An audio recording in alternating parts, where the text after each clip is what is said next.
Okay, good morning and welcome to this particular session. We shall be looking at building high-performing teams. This is a series of webinars for P4P Institutes this particular year in 23. You're most welcome. If you can hear me, please engage with me. Type yes on the chat box. If you can hear me, please type yes in the chat box.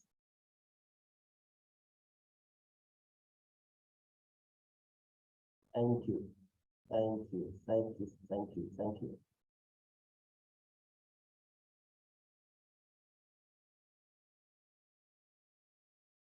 Okay, so also confirm you can see the video.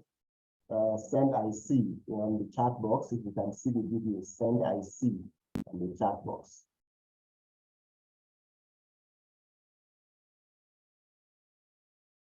Okay, let me see. If you can see my video, send I see on the chat box. Good, beautiful. So we're good to go then. All right. At any point in time during the session, feel free to type any question you have. Periodically, I'll go to the chat box to see what is there and perhaps respond to it. If not, I'll defer conversations and questions somewhere close to the end of this particular session. This session will help us to do some internal transformation when it comes to building high-performing teams within organizations, as the case may be. There is a quote from Mark Twain, and Mark Twain says that there are two most important days in our lives, and they are the days we are born and the day we find out why we are born. This is very instructive because it helps one to always reevaluate, to ask what value are you bringing to the table? What are you adding at this point in time? If you are a leader, you're a line manager, or you're a HR professional, as the case may be, and you're responsible for people within the organization, what is the extra value you're adding on the table to see and ensure that result is achieved at that point in time within the organization? Our conversation today is going to center around how you can transform the value you bring to the table and then help your organization to achieve further results at that point in time.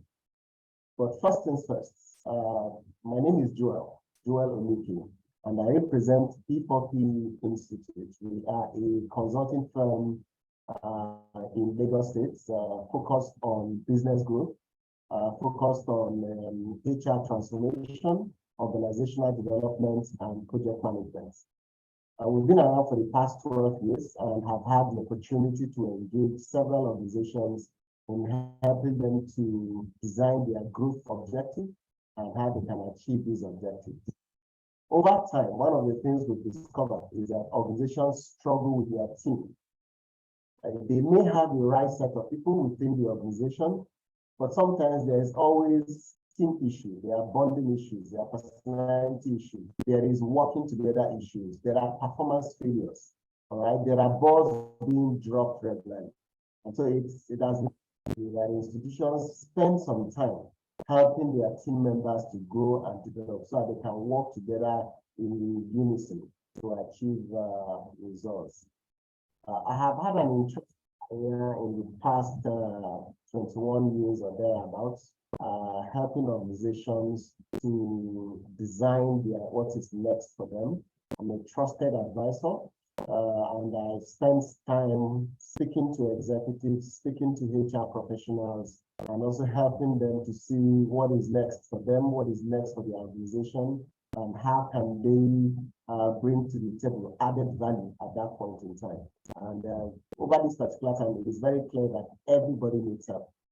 And everybody has an objective and an agenda. However, you need additional help in order for you to move forward. The fact that you need help does not mean you're weak, does not mean you do not know what you're doing, as the case may be. However, you just want to ensure that you get it right and get it right always as you move down the line at that point. You can always engage with us at any point in time.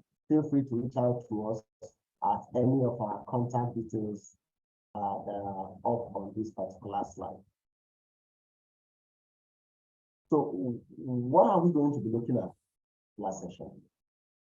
In this session, we shall look at what are the strategies and best practices when it comes to team building. How do you align organizational success with that of the team? How do you ensure that a high-performing culture and collaboration helps the team in order to advance and deliver more results in the things that they are doing? And then how do you ensure that some level of effective communication will work within the organization at that point in time? I'd like by starting with an introduction on what I refer to as the high-performing team rocket model. This particular model talks about 8 different things, 8 different contexts that ensures that team members who are running in a high-performing environment are able to deliver results. The primary objective of bringing a team together is some goal, some objective, some goal that they must achieve at that point in time, which in this particular rocket model is referred to as the result, which is the tip of the rocket.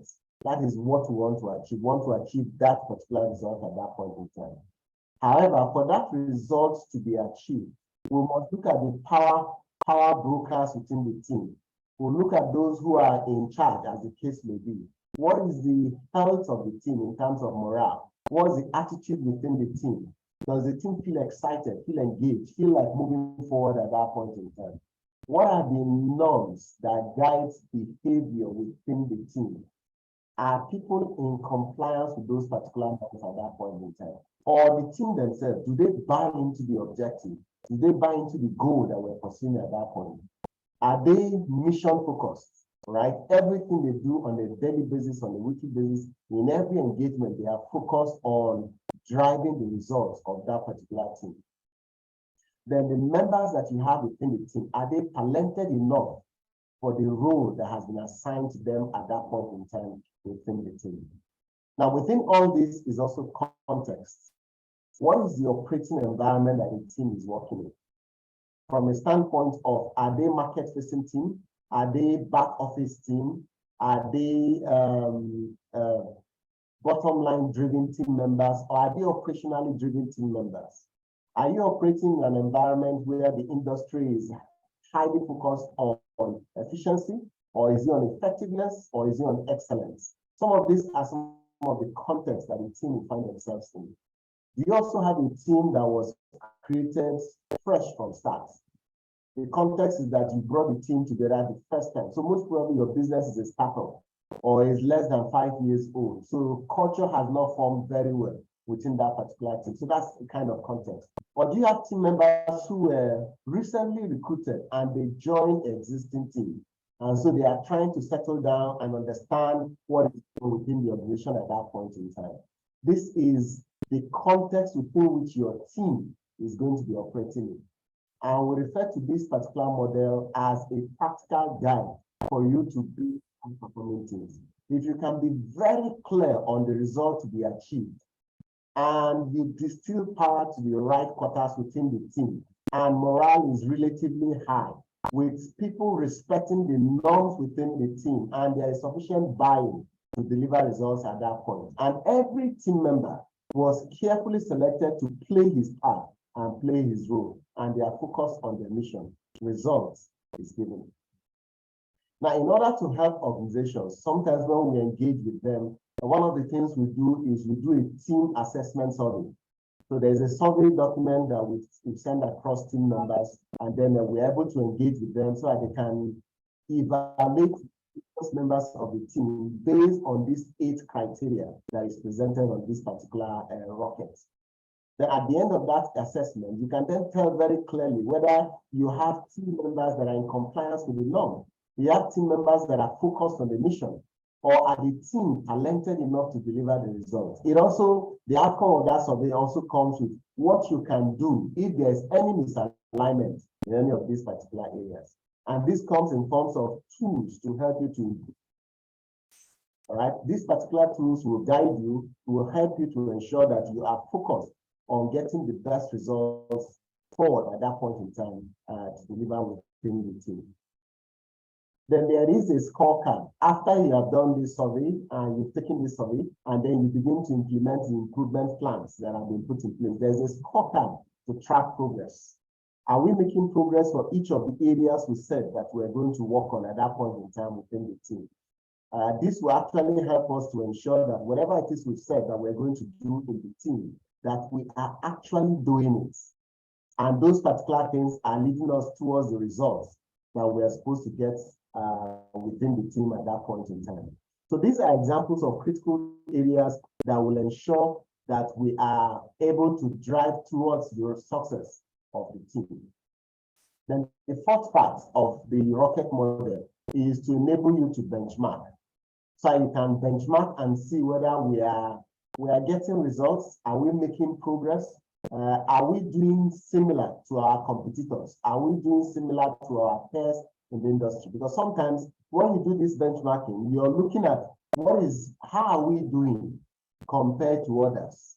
Sometimes the benchmarking is with an internal team. You may have a team internally within the organization that is actually delivering great results at that point in time. You may then benchmark against that particular team. Or you're benchmarking across your industry or across best practice from other international organizations. This is what the rocket model will help you to achieve at that point in time.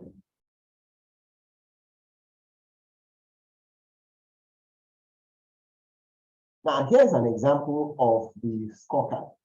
So here's an example of the team scorecard, right? At the end of if you have followed the 4 steps we mentioned, you most probably have a scorecard like this that indicates whether the team is, where's my cursor?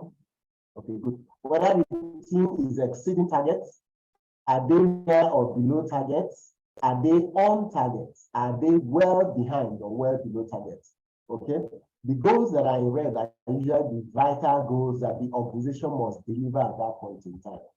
So these are the team goals, clearly identified. We always recommend that a team should have between 4 and 10 goals. Once you have more than 10 goals, they are too many, and the team will begin to lose focus and may not be able to track very well. And usually when it is less than 4 sometimes, the team feels they are redundant, they don't have enough to work on at that point in time. But there's another school of thought that says the team should have only 1 goal, which is referred to the number 1 goal that the team must be pursuing at that point in time. And I'm sure if you look at this particular scorecard, we can narrow down that number 1 goal between number 1 and number 2 that is on this particular slide. Now, having looked at the mission team scorecard, you can also break it down to individuals within the team. So who are the various team members within the team, and what are the specific requirements or KPIs that have been given to them, the tasks and responsibilities that have been given to them, and how are they doing with ensuring that they are able to meet these particular areas. This is an example of what is called the role and responsibility matrix. In project management, it is usually called a RASI, right? Who is responsible, who is accountable, who is consulted, and who is informed while the task of the project is being implemented at that point. So you can use a tool like this to ensure that you hold individuals accountable within the team. This way, you should always get the results that you want at that point in time. But what really makes the team for which we should pay attention to it at that point in time? The entire organization may be referred to as a group, not necessarily a team. But you can break the organization into clusters that then forms a team, as the case may be. And as you begin to break them into clusters or subgroups, each cluster or subgroup has a common purpose, has a shared agenda or goal that they are pursuing at that point in time, that they must deliver at this point in time. So this will refer to what we are calling here team. From a functional perspective, so HR could be the team, IT, finance, sales, the guys in sales, the people in operations, you can refer to those ones as teams. But sometimes you may create a special purpose team that is focused on delivering something, like a transformation team, a change management team, a new product launch team. So each of these become unique inside the organization because they are helping the organization in a particular area to deliver results at that particular point in time. Sometimes these teams are created when there is need for a particular expertise to solve a particular problem, or perhaps it is used for R&D in order to improve the current performance level of the organization at that point, or we are facing a major challenge and we need to address that particular challenge at that point in time. Then you can quickly put a team together that can focus on those particular things. Okay, and this will help you to be able to achieve the results that you expect to achieve at that point in time. It's critical to ensure that you get the value from the team that you put together. There are performance issues, there are creativity issues, and then someone who is much more informed, who is much more experienced, can help others who are coming up by delegation of task and responsibility. So we are able to spread the experience, the knowledge within the organization at that point in time. And then we are able to also assist the organization to continue to deliver further value at that point. And then there are those who may not be so skilled, and then they will experience opportunities for training and also for development. Now, to achieve this, there's a triangle of relationship within the team. This particular triangle of relationship helps team management and individual management so that they can align properly as to pursue results. Now, your relationship to your team as a whole, right, is critical. There's also your relationship to each of the other members of the team, and then your relationship with the team leader, as the case is. So if you look at this particular triangle, for every member of the team, and this is what I refer to here as the individual team member, this particular individual team member has at least two relationships. The first relationship is the relationship with himself. That relationship, I'll call it relationship zero. That relationship is his personality, his attitude, his style, who he is at that point in time. Now, this particular relationship interfaces with the manager. We refer to that as a manager-individual interaction. Now, whoever the employee or the individual is, he will need to adjust his personality when he's engaging with the manager, when he's relating with the manager at that point in time. Also, when he begins to relate with the rest members of the team as a group, he will also need to adjust his interaction for a team individual basis at that point.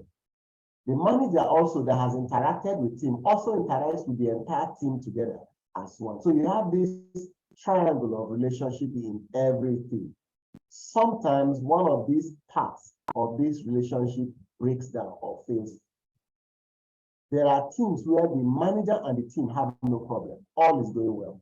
However, one individual within the team is struggling to relate well with the manager. And so that particular team member and the managers are singled out and are seen to be the ones who are drawing the team backward. In other case, it may be that individual having problems with the rest members of the team. He or she regularly is having a challenge working with the rest members of the team. He doesn't like the team, or the team does not like him or her. And every point in time, there's a reason for an argument. Because of this, the rest members of the team, when they have reasons to interact with him or her, will rather not interact with that individual. And not interacting with that individual will eventually result in poor performance for both the individual and the rest of the team, and of course the organization at that point in time. Sometimes even the team questions the manager for still allowing that team member to continue in the team at that point in time. And it comes to the manager's level to see whether the manager is able to address that particular concern at that point in time, as the case may be. So these are some of the things we see when it comes to the relationship within the team. Now, when this relationship fails, you need team building, you need team bonding to be able to address it. It is not all relationship failures that team building and team bonding will address. However, it can go a long way to address some of the concerns that you have within the team at that point in time. Now, having said that, what are the various stages of building and putting your team together? Sometimes you inherit a team, so you don't get to You don't get to put the team together. In other cases, you get the opportunity to start from ground zero and then work up that particular team and build it to the level you expect it to be, as the case may be. Now, let's assume that you are all coming together the first time. And so you're building the team as one. The first stage of team development is usually referred to as the forming phase of team development. At this particular phase, we are all coming together as one. Within this particular period also, we are trying to understand ourselves. We're trying to understand who is Joel? Why does Joel behave the way he behaves? What does Joel like? All right, and then Joel is also trying to understand the rest members of the team at that point. Usually at the forming stage, we are careful. We are tiptoeing not to crack any eggshell, not to cause any particular problem at that point in time within the team. And so we do that in order to ensure that we are able to relate very well. So the team members welcome and like us at that point in time. So if you look at the street language that says the person is forming, you know, on the street, when people say somebody is forming, what do we mean when we say somebody is forming? So that individual most probably is pretending. He doesn't want to show his real self. All right, he wants to look good so that people will welcome him. Whenever a team starts, that's the way all of us look. We wear our dress clothes, our best cologne, our best smile, just to ensure we fit in at that point. After a while, see finish sets in.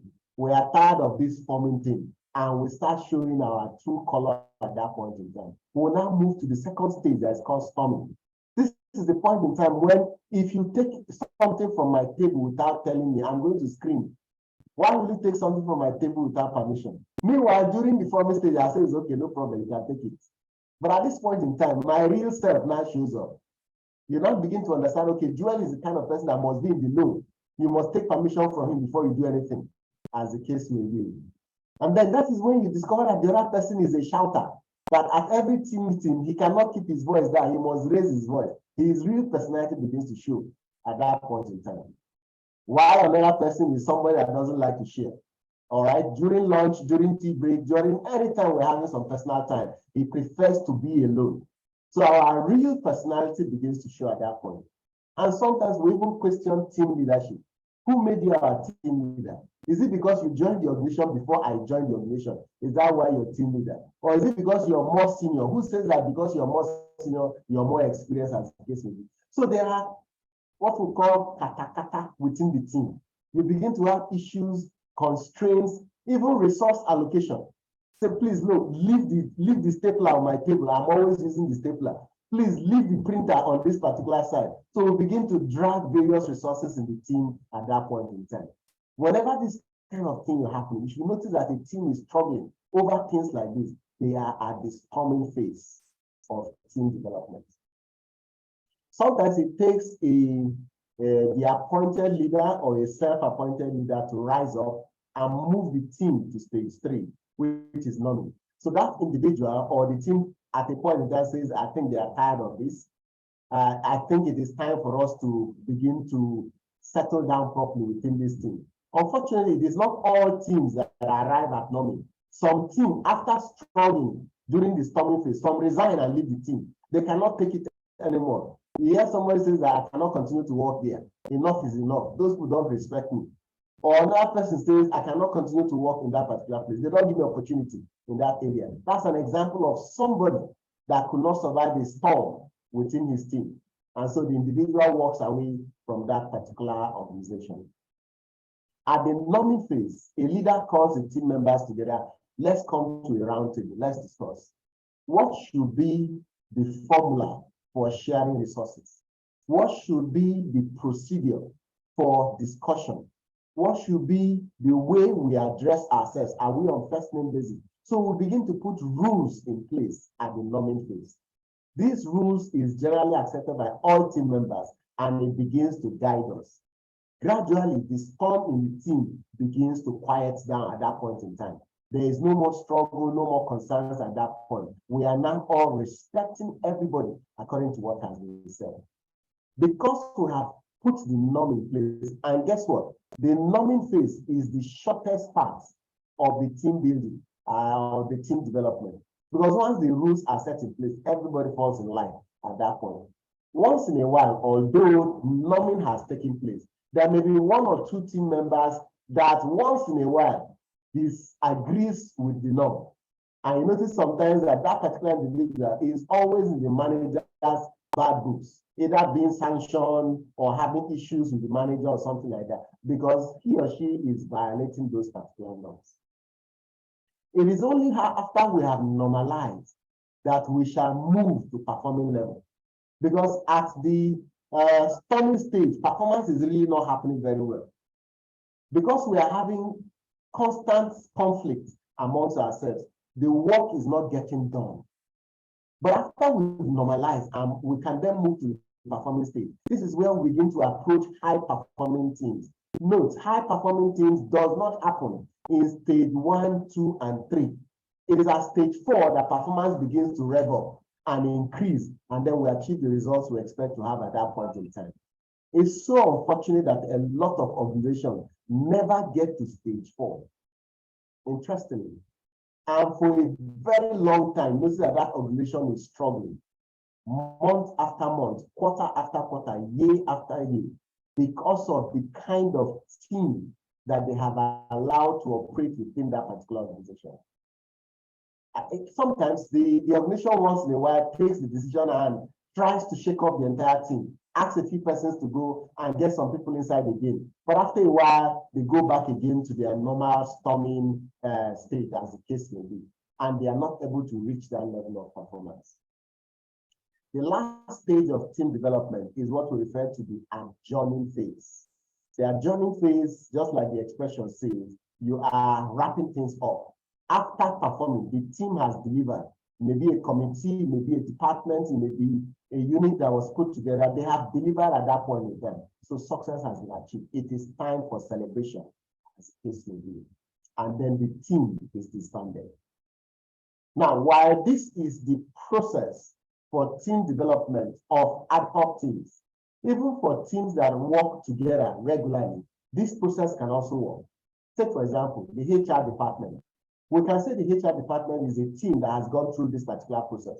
Because it's a department, they will not adjourn. So they continue to work together and they are performing. However, every year, December 31, let me assume that that's the end of their year. By December 31, this particular team are able to adjourn and then they meet together in January 1 again in order to start forming. Sometimes a new employee is hired, is recruited and added to the team at that point in time. That particular new employee that you have hired and added to the team is an example of somebody that instantly destabilizes the team. Because once you have somebody on board on the team, once you brought somebody on the team at that point in time, all of us will begin to form to make the person look good. And we'll be looking good to that individual also until the person settles down. Okay? During his orientation and boarding period, we'll be nice to him. If he makes a mistake, we tell him, don't worry, you'll correct yourself over time. But if it's somebody who has been in the team before, if he makes a mistake, we will shout at that individual. So you notice everybody now goes back into forming mode because one or two new persons have been introduced into that team. It may not be the introduction of an individual. It may be a change of KPI, change of mission for that particular team. And that requires the team to reconfigure itself at that point in time. It could also be change of policy, change of procedures within the organization, withdrawal of certain resources that you're used to use in the team. Maybe you used to have 4 printers in that place, or we have 3 printers before, and it was reduced to just 1. Instantly, the entire team will go back to storming, struggling over who will be in control of that particular resource at that point in time. And then we'll go through that hassle again. But the quicker we are able to sort those issues of onboarding a new staff or reduction or changing in the way we work, the quicker we can get to performing level once again and continue to deliver as we expected to deliver down the line. Okay? Now, some of the things that happens at the norming phase is for you to decide how will decisions be taken in the team. Will it be made by consensus? Who has the final say when it comes to decisions? Will there be an open debate on an issue first before a decision is taken? And will decision be based on data or gut feelings, as the case is? So these are some of the norms that you put in place within the team. The meetings, how will meetings run? What is the structure of the meeting? What's the rule for being absent? Are there penalties for not showing up on time, as the case may be? How do you encourage participation within the team? We will go round robin. If you finish speaking, the next person will talk until everybody has spoken within the team. Or is it only the loud, the people who are very vocal that will always speak in that particular team? When should we meet? Morning, afternoon, evening? How often should we meet? Once in a week, twice in a week, once in a month, as the case may be. When we meet, how long is the meeting? For 30 minutes, for 1 hour, right? So these things are very clearly stated at the beginning. Then do we keep minutes of the meeting? Who keeps the minutes of the meeting? What do we do with the minutes of the meeting, as the case may be? Then who runs the meeting? Most times by default, most organizations, the person that runs the meeting is always the manager. But what happens when the manager is not on ground and someone else is going to run the meeting? What does the rule say? What is the norm? Should the next most senior person run the meeting? Or is there someone that the manager has dedicated or has appointed to run the meeting? If there is such a person, has the manager communicated to the rest members of the team to listen and follow that individual when it happens at that point in time? These are examples of things that prevent us from having excess team problems at that point. Then the third thing to look at is how do we deal with interpersonal relationship in the organization? There would always be politics. There is no office that they don't play politics. Trust me. Okay. But when political behavior starts rising and showing up, how do we manage it? What are the guides for political behavior within the team? What's the rule for listening to individuals? There are some teams I have visited, I've been privileged to be in their midst, and there's a rule that you cannot bring your mobile phone to meetings. And there are also other teams that I've also said that when you're spoken to, when another team member is talking to you, you cannot be pressing your phone. So those are examples. What are the rules that you have in listening to your team members? How about the respect for the other person, the respect for individuals? Is there room for open dialogue? Can I walk into the manager's office? Even though the manager is 2 levels above me, can I leave my direct supervisor and go and meet the manager directly and ask him questions as the case may be? How about feedback? How do we collect feedback? How do we share feedback? How well do we know that we are doing in the team? This is not talking about performance management. This is not talking about team engagement as the case may be. And then who has the ultimate power in the team? How is power attained in the team? You know, sometimes the manager is a figurehead. He doesn't have power. But there are other members of the team that are more powerful than the team leader himself, as the case may be. So how do you approach those individuals and gain power from them? Then when conflict occurs, what are the rules for solving conflicts? What could spark off conflicts? And when it does come up, how do we address those particular conflicts? How do we deal with common mistakes? Are sorry enough? Or do we need a committee to address those kind of issues? What do we do when there is a crisis in the organization? Who leads us, as the case may be, at the point in time of crisis? These are some of the things you need to look out for in your team when you're trying to ensure that all works very well. Then there's need for us to set team goals. Setting team goals is the only way that the team can drive for high performance. Because if there are no goals, if there is no clarity of goal, then there is nothing we're pursuing at that point in time. So what is the objective or the goal that we're pursuing that unites us together as a team? The line manager is responsible for setting both individual and team goals, because the line manager is the individual that's been entrusted by leadership to take accountability for the outcome of that particular team. Teams must understand and agree with this particular goal and objective, and they must see the big picture where these goals are connected to, so it will enable them to pull in their energy to work at that point in time. It's also important that the manager sits down with the team to define the objective of the team. Even though the KPI has been sent by leadership down, the manager should still sit down with the team to create clarity on why those KPIs are the way they are. All right, so that they can ensure that they're able to achieve the intended purpose at that point in time. Now, there are some challenges that team members face when we are working with team. One of them is hoarding information. There are some team members that don't like sharing information. They hoard information. Sometimes either because of inferiority complex, or sometimes because they want to remain relevant, or they are not just good with communicating and sharing ideas. But it's not a good thing when you hoard information. There's also low team engagement. There's no energy in the team. The team drag themselves from beginning to the end each day. There's lack of transparency, no trust. They don't trust themselves. You cannot drink water and keep your cup in that particular team. You become afraid that somebody has put something inside your cup. Or when someone says something, say, I'm sure there's more to it than what he said. He's hiding something. So there's lack of transparency in the team at that point in time. They don't have strategic view of the big goal that they are pursuing. They are focused on the day-to-day transaction, the day-to-day operations that they are working on. Or sometimes that particular team has failed in the past. And so generally management and the rest member of the organization is looking down on the team. Imagine, let me use HR as an example. So there are certain initiatives HR has been asked to do in the past, but they couldn't execute it, or couldn't finish it, or couldn't see it through for whatever reason.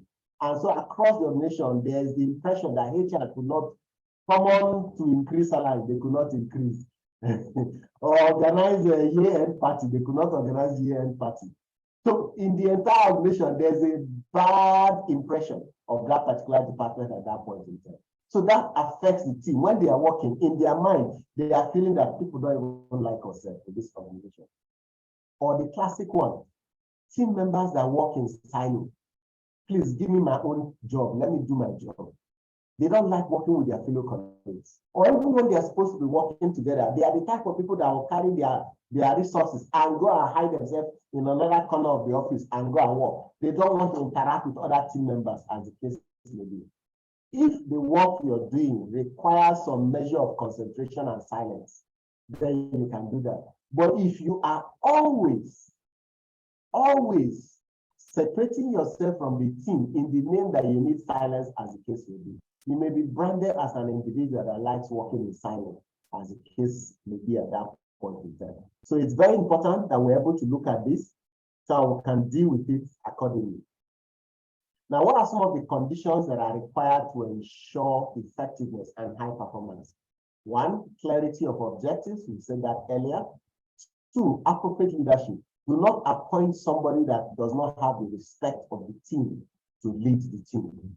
Do not appoint someone who is not as knowledgeable as the team in certain areas. Do not appoint someone who is not matured enough to lead that particular team. If not, so the team will have disrespect for that particular leader at that point. They will not allow that leader to exercise real leadership over them. Then there's also suitable membership. Ensure that the team members mix is right. Make sure you have the right number of females, the right number of males in the team, the right members of young individuals, the right members of matured individuals in the team. Also make sure you have the right quantity of people. If the task is supposed to be done by 12 persons and you set up a team of just 7 or 8 persons, you're going to run the team down. You're going to kill the team because they will stretch themselves to a point where they are exasperated. Right? Also ensure that the team is committed. Anybody that is on that particular team is committed to the goal, and they will bring their strength to the table to ensure that they deliver results at that point in time. Then what are the standard operating procedures for the team? What are the processes for the team that they must follow? What are the working techniques that are expected for the team at that point in time? You must ensure that those things are clear for the team to work with. How about learning and development? If the team makes mistakes, is there opportunity for them to learn? Or do you shoot them down immediately and don't give them opportunity to make honest mistakes? If you do that, the team members will lose interest in taking initiatives down the line. All right? And then relationships matters a lot. Make sure that the team energy, the team time is invested enough in building relationships, in collaboration, in sharing resources. But I know a particular manager that he said consciously that he reduces the resource that the team needs just to encourage them to share, as the case may be at that point in time. all right? Because that will help them to understand how to rely on each other at that point in time. And then always celebrate success. Whenever your team has achieved some success, make sure you celebrate that particular success with the team so that they can achieve more results and continue to achieve higher results. Then the characteristics of a high-performing team. There's clarity of the mission, there's clarity of the goals. They are very creative, they are focused on results. They are self-motivated. A high-performing team does not need to be motivated by the organization. They don't need to be motivated by the line manager. They're not the type that says, oh no, we need bonus. We need this before we can work. Because all those things that they ask for, when it is provided for them, it only lasts as long as the shelf life of those particular tables. Imagine a team that says, please, we need to be recognized for what we're doing. So let's get some bonus for what we're doing. And then they are giving the bonus for what they are doing.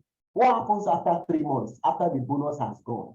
You see that the energy of the team will drop down again. This is why it's important that the team members are people who are driven for what they believe in and they want to achieve, and not for what they are going to get from that particular years. And don't get me wrong, I am not saying that bonus incentives are not necessary for high-performing team, but it should not be the #1 goal for motivating the team at that point in time. I'm sure you're familiar with this particular game referred to as the Formula One race. Because of our time, I will have shared a small video clip for you on the Formula One race.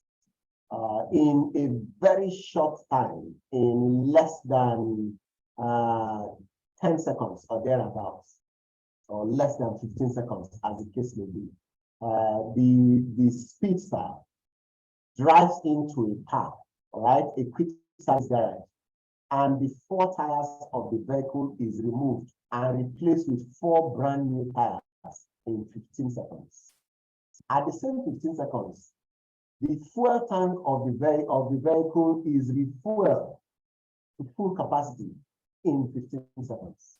In some cases, the engine oil is drained and they pour new engine oil within the same 15 seconds. The driver also is given refreshment within the same 15 seconds. So in 15 seconds, all these services happens and the driver is back on track again and moves.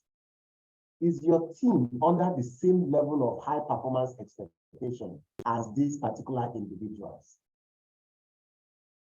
What happens if one team member or one of the teams fails? For example, they are able to fix the tires within 15 seconds. They are able to change the oil in 15 seconds, and they gave the driver refreshment in 15 seconds, and the driver took off.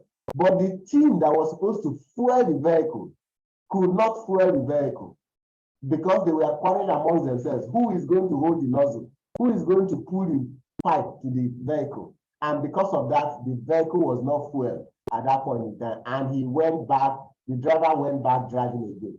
What will happen to that driver in the middle of the race? The vehicle will shut down. It doesn't matter the tires that were changed by the other team members. It doesn't matter the refreshment or the oil that was changed. The team has failed. That small team that was in charge of fuel that failed has resulted in failure for the rest of the team. Same thing also in the organization. Every small team in the organization is playing their part and they are pulling their weight to ensure that they deliver results.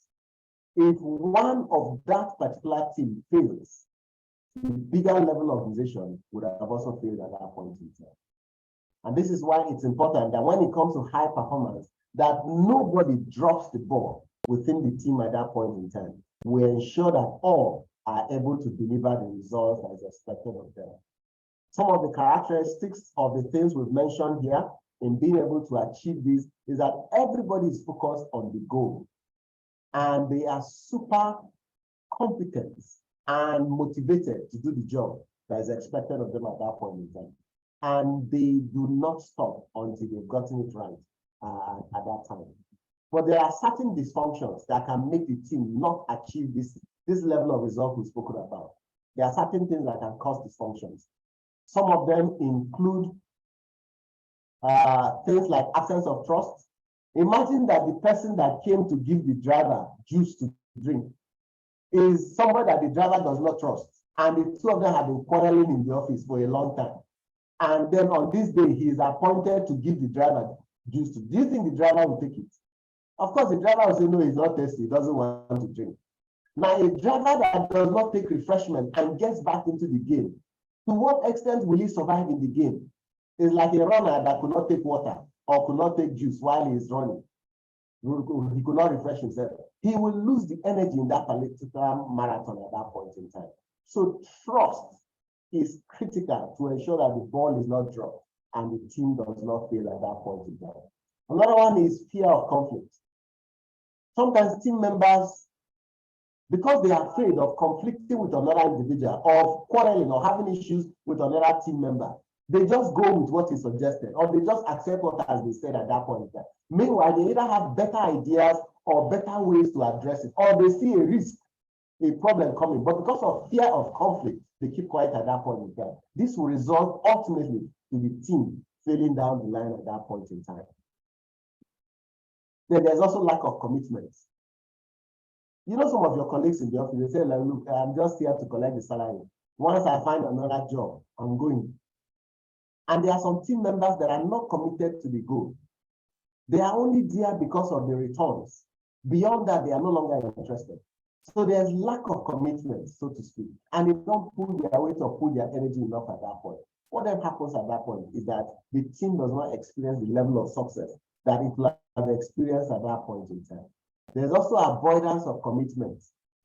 That no, don't give it to me, give it to another person. If it feels now is my name, will call. I don't want anybody to call my name. So nobody wants to be accountable, either for success or for failure or for any critical resource that is in the organization at that point. And that can result also in slowing the team down. The team will not operate at the performance level. They will still be at the storming or the numbing phase because people are not taking accountability at that point in time. The fifth one is inattention to results. Lack of attention to details, lack of attention to the mission, to the goals, to the KPI, to the scorecard. And because of this, we do not know when we are doing well, when we are performing well. We do not know when we are behind time, when we are not achieving results as the case may be at that point in time. And we'll continue to lose value and lose success at that point because of the way these things are operating at that point. So it's important that we're able to identify these particular things so we can achieve great results with things. Another aspect of team development that helps us to ensure that we achieve great results with the team is to look at the team personality. There are some personalities that work together. We've said a lot about the team working together so that they can move away from storming to numbing. There are some personalities that don't just work together. It's a struggle to get those individuals to work together. So identifying personalities can lead to team success. It's important for you to understand how individual personalities contribute to the team dynamics. There are those who are skilled and qualified for the job that they are doing, while some people have certain strengths that they bring to the table. There are some personalities that are complementary. For example, if you have a team member that likes giving, you need a team member that likes receiving, as the case may be, for the two of them to work very well. That way, that person will be happy that he gave somebody. Someone will be happy that he collected from another person. But it is sad if you have all your team members are people who like receiving, but they don't like giving. Instantly, there is a stingy mentality within the team at that point in time, and they are not able to work together. But once you are able to do the team assessments, you can tell what kind of personalities that you have within your team. And there are different types of team personality assessments that you can carry out. There are free ones online you can do, and there are special ones we can help you with to help you to run those particular team assessments. Here's an example of a team assessment. So if you take this particular assessment, it's a set of questions. It helps you to identify these 7 areas. There are some team members that have power personality, like being in charge. When we go to meetings, they are running things. They are the ones always, okay, yes, what's the next thing on the agenda? And they're always the ones who are always pushing the team to move forward as the case may be. And then there are the passionate personalities. Whatever the goal is, they carry it on their head, as if it's their father's job, as the case may be. They are always passionate about what they do. Then there's the mystic personality. The mystic personality is usually very sly. You can't predict it. You can't tell who he is or what he does and what he do next. He's always, you can't hold him. He's just like that, very sly, very mysterious in his behavior, so to speak. Sometimes we wonder who he is, as the case may be. Then there's the prestige personality, that one that likes being treated like a king, that he likes looking like fine, fresh boy. Okay, always like looking fine, smelling nice, so to speak. Anything you can do to make his prestige higher, he will be welcome. He'll be willing to work with you at that point in time. Then there's the alarmist. Every small thing he escalates. Every small thing he shouts.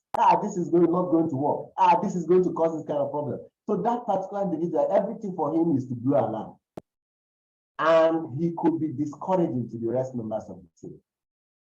Then there's innovative personality in the team, full of ideas, better ways of doing things, or alternative ways. Let me not say better ways, because it may not be better sometimes. Always come up with ideas of how we should do things and things like that. Sometimes he has more ideas than we have the time and resources to implement. And he can get frustrated when we don't listen to his ideas, as the case may be. Or when he shut up and say, look, hold the idea, we are doing other things at this point in time. And other team members may begin to dislike him or her because he's always one that comes up with solutions and ideas. And most times the innovative individual is always respected and liked by leadership and management. Then there's a trust personality, easily trusting everybody. Once he comes into the team, everybody he likes and trusts those individuals. But once they break his trust, he feels that the entire team is not worth his time anymore at that point. So there are different personalities that you could have within your team. Of all these particular personalities, which one are you? I'm sure you find yourself in 2 or 3 of these particular personalities. In your team, which of these particular team personalities is dominant? In the current team you're operating in, which of them are dominant within that particular team? Because it will affect the way you operate within the team. This then confirms you why certain things are working the way they are working, or why certain things are not working the way they are planned within the team at that point in time. So run a personality assessment and find out your team members and then how best to work with those particular team individuals. So on team development that we've said so far, make sure you put the right culture in place, because all the things we've said, if you put it in place and there's no culture, remember we say culture eats strategy for breakfast. So if you don't put the right culture in place, things will fail. As a team leader, you must delegate share responsibility, help other people to do certain works also. Then coach for results. Team members who are not doing very well, learn to coach them, learn to build them, learn to invest in them, transfer some skills to them by means of coaching or training, as the case may be. Then provide feedback timely to individuals who are working, who are producing results, who are struggling in various areas. Provide them feedback on what they have done. And there's also what we call feed forward, right? It's a new acronym. Feed forward says provide them information about what they should do in order to continue to produce the kind of results that you expect them to produce at that point in time. Ultimately, lead the team to success, to greater heights, so that they can achieve superior results, superior outputs at every point in time within the team, within the organization, so that they can continue to deliver the results you expect them to deliver. Now, when you're leading, there are different ways you can lead your team, right? This is an example of a team leader. Can you see the role of this particular team leader? See the team leader here. You notice that the team leader is not rowing, right? It is the team members that are all rowing. The job of this particular team leader, we refer to it as a cheerleader. You notice that this team leader is not setting direction because she is backing the direction of where they are going to. However, direction setting is commonly set by the entire team or has been agreed by the entire team. So all this team leader does is to encourage, cheer, provide feedback, and guide them to where they are going at that point in time. But this is different from this particular team leader. You see the team leader here? This time, this team leader is at the rear, at the back of the team. But he or she is able to look forward and see what is happening. And he's also rowing along with the team members and can also share thoughts and ideas with the team directly at that point in time. Okay, you see that the team role here has changed. Depending on the position your team is in, you can deliver the same team results and achieve great success at that point in time within your team. So different team changes. Depending on the kind of team you're leading, your role and responsibility can be different at that point in time. Now, as we come to the end of our conversation, let's talk about team bonding and team building activities. Because they say all work and no play makes Jack a dull boy.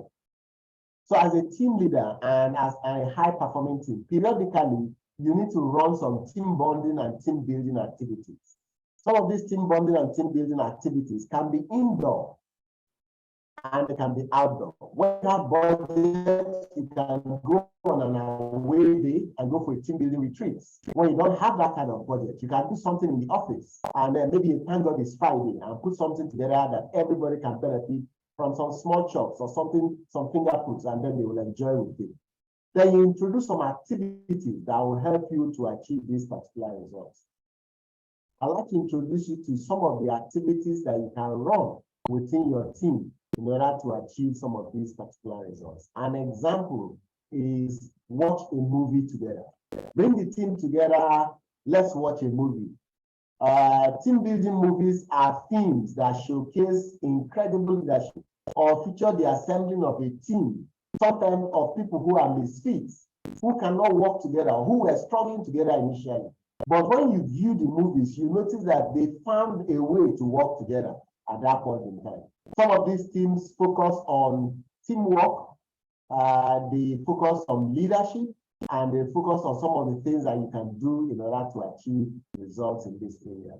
Some of these movies you have seen also, but perhaps you've not looked at it from the angle of teamwork and team leadership. I'd like to share some of these particular movies with you. So here's a collection of some of the movies that you can bring your team together to watch. And most of these movies are 1 hour, 30 minutes or thereabout, as the case is. Here's one, Ocean 11.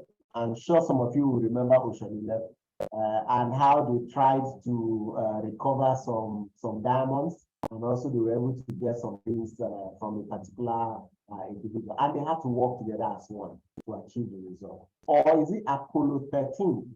Great movie on how we got men to the moon and how they work together to achieve it. Then there's Coach Carter, all right? Very strong leadership movie and teamwork, as the case may be. Then there is Miracle, The Great Escape, Lucius, Facing the Giants, and 13 Days. These are some of the things that has provided some spectacular movie on team leadership and coaching, and teamwork.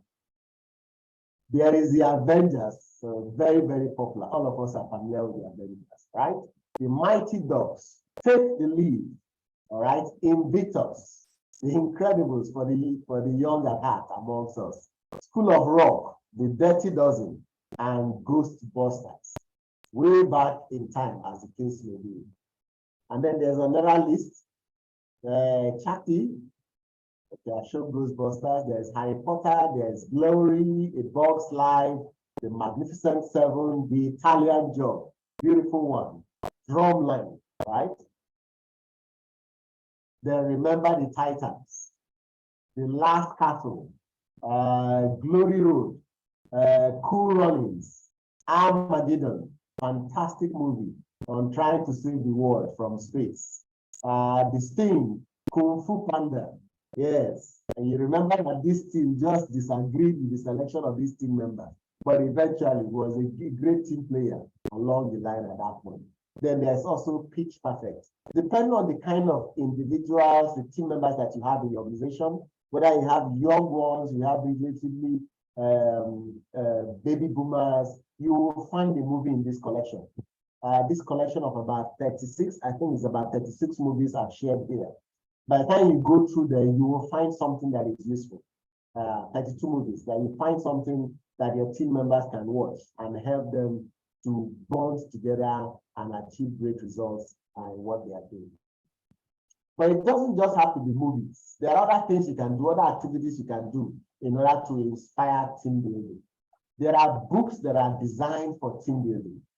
You can encourage your team members to read some of these particular books. Books that look at team building tips, team building elements, trends in team building, and skills in team building. Either focus for the team or focus at a particular team member or the manager or dynamics of team at that point in time. Here are some of the books that you may want to look at. So I have here, we have John C. Maxwell's The 17 Indisputable Laws of Teamwork, the 5 dysfunctions of a team. This was the one I looked at initially when I was looking at the reasons why teams fail. Then there are crucial conversations, tools for talking when stakes are high. Talking to Strangers by Malcolm Gladwell. Leaders Eat Last by Simon Sinek. The Energy Boss. Conscious Coaching. Team of Teams. The Speed of Trust. Creativity and the Culture Code. So you can decide to read this book or read the book summaries. I'm talking about book summaries. We have a book summary club on WhatsApp. You can join that particular book summary. You can also get a corporate subscription that you can use for your team members. So your leaders will always have latest summaries of books that they can read and continue to move themselves forward in this particular area. Then there are board games. These things I'm showing you are things you can do in the office once there is no budget, right? There are board games that we can also play, either in the office or outside the office. Team building board games or games that we can play in the office or online board games that we could have. They could be fun, they could be bonding, they could lead to team building, they could even be card games as the case may be. I'll just share a few of them, and some of them we are familiar with already. So there is the Twister. The Twister is some color spheres on the that you place on the floor, and everybody try to twist through it. Exciting games, but it has a lot of communications. You need to ask a lot of questions to be able to achieve it. There's Apples to Apples that enables you to decide what are priorities, team priorities, and how to achieve them at that point in time. There is Smartpreneur, which focuses on entrepreneurship, intrapreneurship, leadership, and being able to achieve success in your business, especially for your managers and for your team members, so that they can understand what money is and how money plays out within the organization. Then there's our own homegrown team building board game. You know this one. Is it Ayo or Ayo? Ayo Lupon. Did I get it right?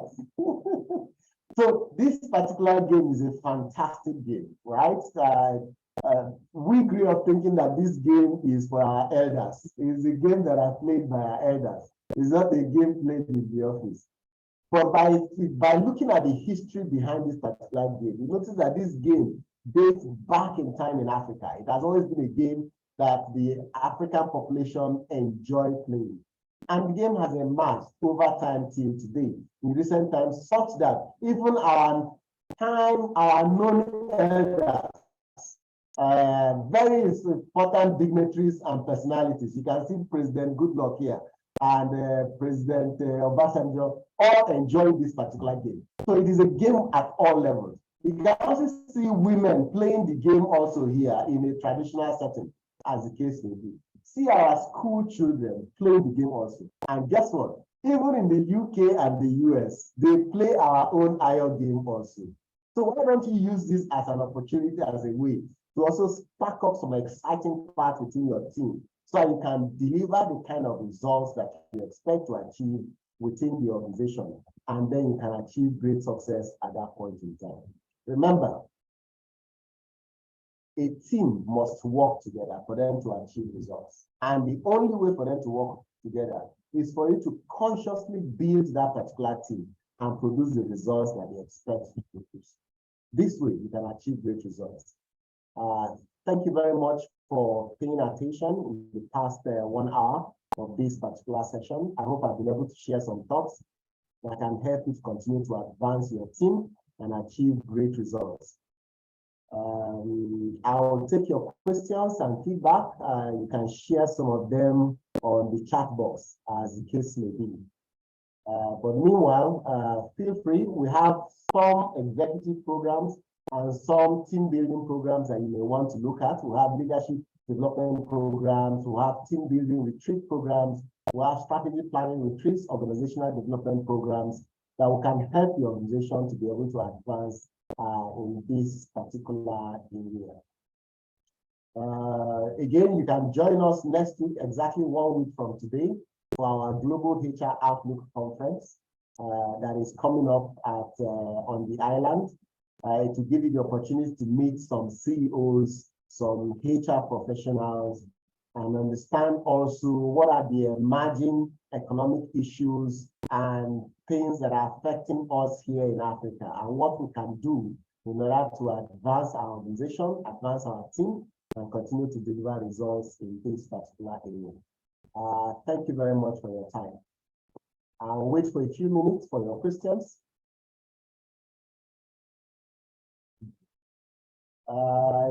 Yes, we can use this to get to certification points, but you will need to be issued a certificate for you to get certification points from it.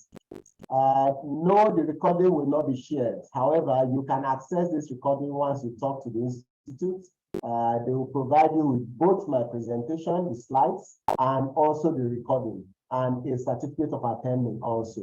You can get those, but it will come at a price of about 2,000 naira.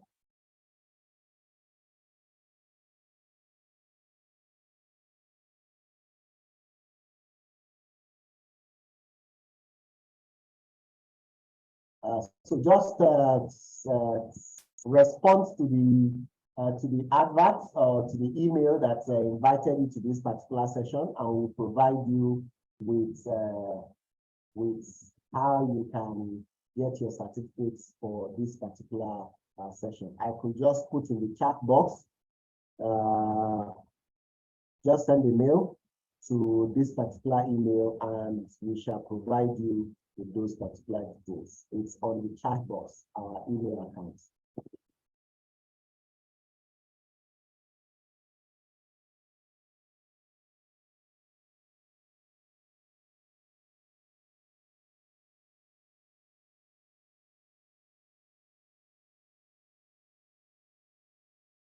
So any questions, any thoughts you'd like to share?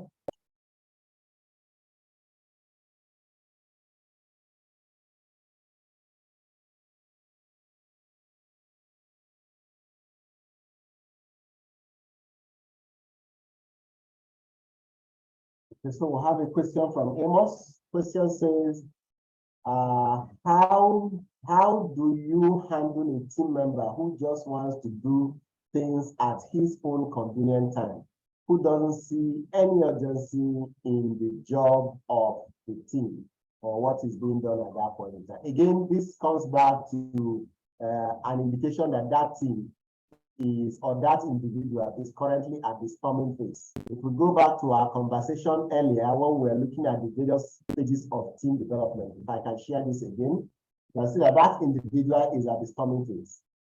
Disagreeing to do things at expected time and taking his time and having no sense of urgency. This individual is at the storming phase. Or the team has no norm in place. There are no rules on timelines for deliveries, and there are no implications or sanctions for not meeting those particular timelines.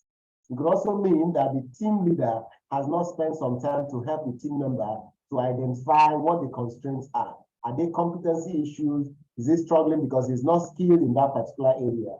Or is it a personality issue? He's just a slow person and he takes his time in doing certain things. So the team needs to engage with him and bring him up to speed of what the norm should or what the norm is, and then he can work to deliver what is expected of him. Otherwise, other than that, you may just request that the team leader should take necessary actions so that the team does not suffer from lack of performance from that attitude. Thank you. Another question from Ajoke.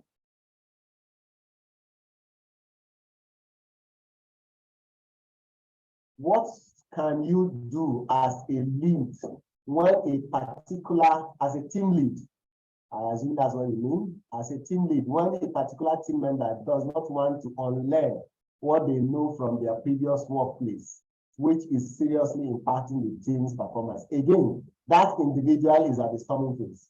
He is still carrying in his mind the way he used to work, but you need to bring him up to speed on the current modus of operandi of the new team. The procedures, somewhere in our conversation, we say the right structures, the right standard operating procedures must be put in place and communicated to all team members. And there is need for buy-in. We mentioned that that team member needs to buy in order for him to be able to achieve and accept the results that we're bringing to the table.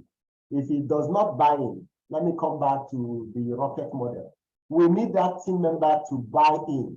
So if we run this survey in that particular team, you most probably notice that that particular team member is not buying in and is not accepting the norms, right? And most probably because of that behavior, the general morale of the team, working with team will be lower. And that will affect the mission and the results we're achieving at that point in time. So there is need, for that particular, for the team leader to engage that particular team member and help the person to understand why his or her behavior is preventing us from achieving results at that point. Olasukomi says, how do you handle a team member who preferred hanging around the office to do his or her job, irrespective of how decent or good where you provided the work for him? Okay. The interesting thing is that not everybody agrees with us that the office allocated to him is good enough. Sometimes he may be decent by all standards, but the individual does not want decency. He wants quietness. He wants a place that is his own, so to speak. It may be a trendy office, but he doesn't like it being too trendy. He would have preferred to see some Ankara, some African design, some paintings, some pictures, some figurines around that particular area. People like to personalize their space, as the case may be. You may need to see whether the organization will welcome allowing the individual, and not just that individual, so that it doesn't look as if we're doing something for just one person, and see whether we're a bit flexible on work arrangements and workspace as the case is at that point. That's one way you can address that problem. Thank you. Okay. Okay, so Chinwe sent a question. Chinwe, would you want to send this question again to everyone so that they can see?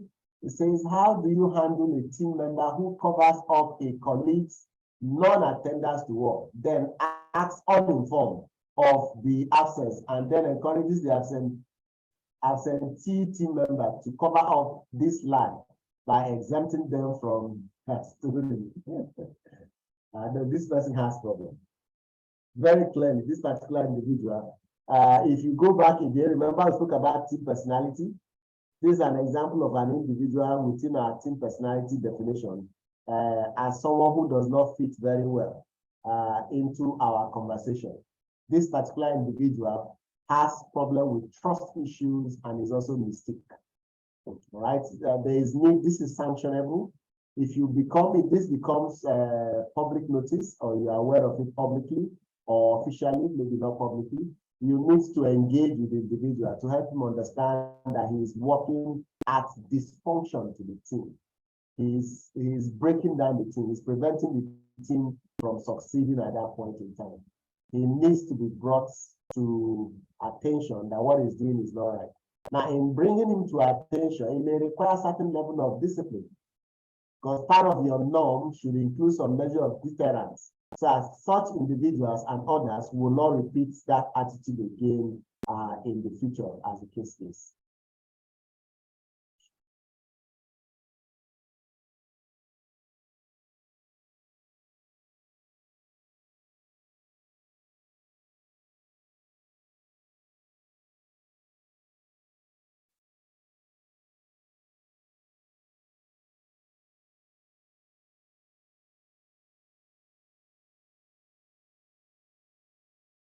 Yes. Any other question? Yeah, I think we have covered the questions. Thank you very much. Thank you very much.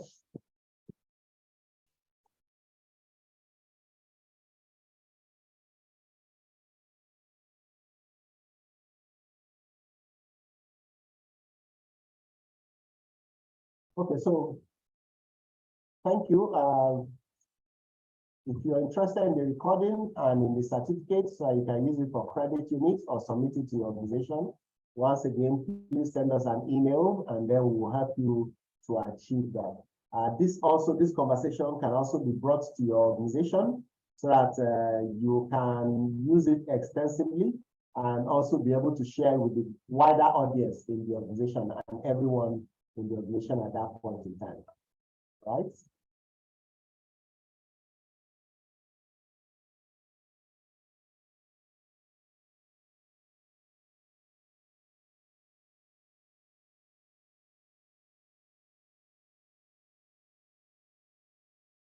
Thank you. This is me signing out.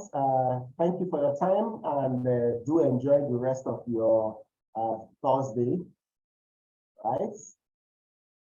Next week, not next week, next week we are the HR Outlook Conference. Next month, as early as the second week in April, we'll have another webinar for you. Look out for that when we do share it at that point in time. Thank you all.